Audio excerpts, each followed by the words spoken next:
All right, let's just jump right in. We all have dreams, you know? These huge goals, these incredible visions for what our lives could be. But, and let's be totally honest here, how many of those dreams are just kind of sitting there, stuck in the someday pile? There's this massive, frustrating gap between having a great idea and actually, doing it. So in this explainer, we're going to look at how to build a bridge across that gap, using some really powerful, science-backed tools. One of our sources just lays it out there plain and simple. Dreams without action are dead. Wow, that's a heck of a wake-up call, isn't it? A dream is just a fantasy until you start moving. Inaction is basically the graveyard where all our best ideas end up. So, the real question is, how do we bring them back to life? And it's actually deeper than just putting things off. What about those goals that feel so big, so out of reach, that we start mourning them before we've even taken the first step? That ache of losing a future that never even happened? Well, that feeling is real. And it turns out it's a huge piece of this puzzle. And get this, science actually has a name for this exact problem: the intention-behavior gap. Research shows that our best intentions, saying, I'm gonna do this, they only account for about 20 to 30% of what we actually do. That's it. It means just wanting it is just a tiny, tiny fraction of the battle. The real work is turning that want to into a look what I did. So, if having good intentions is not enough, then what is? Well, this is where we turn to the science. Psychologists have been digging into this for decades, and they found two incredibly effective strategies that help us get out of our own way and finally start moving forward. Okay, so the first tool is called mental contrasting. Now, this isn't just wishful thinking or daydreaming. You start by imagining the absolute best outcome. I mean, really feel what it's like to succeed. But then, and this is the crucial part, you immediately pivot and face the real, messy, internal obstacles that are holding you back. It's that shot of reality that does the trick. It takes a floaty fantasy and turns it into a goal you're actually committed to. And the second tool is called implementation intentions. This is where you get super specific. You create a dead simple if-then plan. It goes like this. If this specific situation happens, then I will do this specific thing. You're basically preloading the decision into your brain, so when the cue pops up, the action becomes automatic. No thinking required. And this slide just says it all, right? A goal like, I will exercise more, is, well, it's nice, but it's vague, it's so easy to ignore. But an implementation intention, if it's 5 p.m. on a weekday, then I will immediately change into my gym clothes. That's a concrete, automatic trigger. There's no room to argue with yourself. The decision has already been made. So what happens when you smash these two powerful scientific ideas together? Well, you get a simple, 4-step strategy that's ridiculously easy to remember and use. It's called WHOOP, and honestly, it might just become your new secret weapon for getting things done. Let's just walk through it real quick. W is for wish. What's your goal? O is for outcome. Imagine how amazing it will be when you achieve it. The second O is for obstacle. What's the real inner thing that gets in your way? And P is for plan. Make your if-then plan to crush that obstacle. Wish, outcome, obstacle, plan. Simple, right?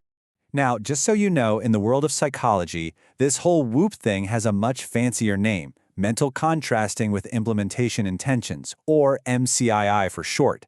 It's just the official term for combining that reality check visualization with a concrete plan.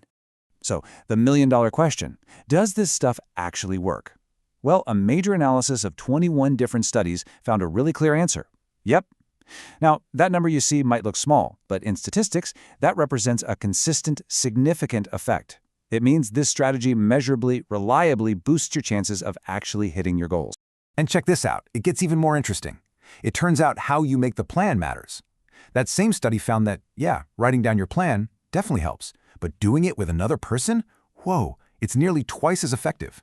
Having someone else in the loop, that accountability, it just turbocharges the whole process. All right, enough theory. Let's get down to brass tacks. How do you actually build one of these powerful if-then plans and put it to work in your own life, like today? So a great way to think about it is to put your big, broad goal at the very top. Then you break it down into smaller, concrete tactics. And each one of those little tactics is the perfect place to build an if-then plan. You're basically turning a giant, scary ambition into a series of small, automatic, totally doable steps. And here are some absolutely perfect examples. Just look at how specific they are. They link a time, a place, or even a feeling directly to a simple, non-negotiable action. See, it's not about mustering up willpower out of nowhere. It's about building an automatic response to a cue you know is coming. Okay, so an if-then plan is an amazing tool for a single action. But the real magic, the real game changer, is when you zoom out and realize this isn't just about one-off goals. This is how you build an entire system for long-term success. Author James Clear just nails it with this quote. Setting a huge goal feels great, right?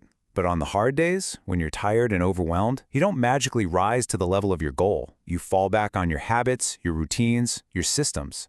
An if-then plan is the first brick in building a better system.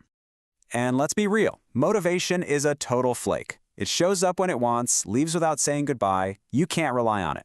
Consistency, though, that's what shows up day in and day out, especially when that initial spark of motivation is long gone. Strategies like Whoop are designed to build that consistency. Now think about this for a second. This is kind of mind-blowing.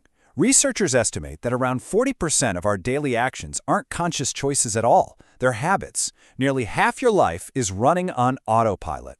So the question becomes, is your autopilot flying you toward your goals? If-then plans help you program a better flight path. And this is where we come full circle. Because this whole process of planning, of confronting reality, it has another really unexpected power. It doesn't just help you achieve your dreams. It also gives you the clarity and the courage to let some of them go.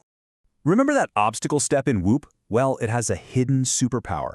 Research shows that when people do this and realize, you know what, my chances of success here are actually super low, the process helps them to disengage from that goal. And that is not failure. That is a healthy, powerful act of self-regulation.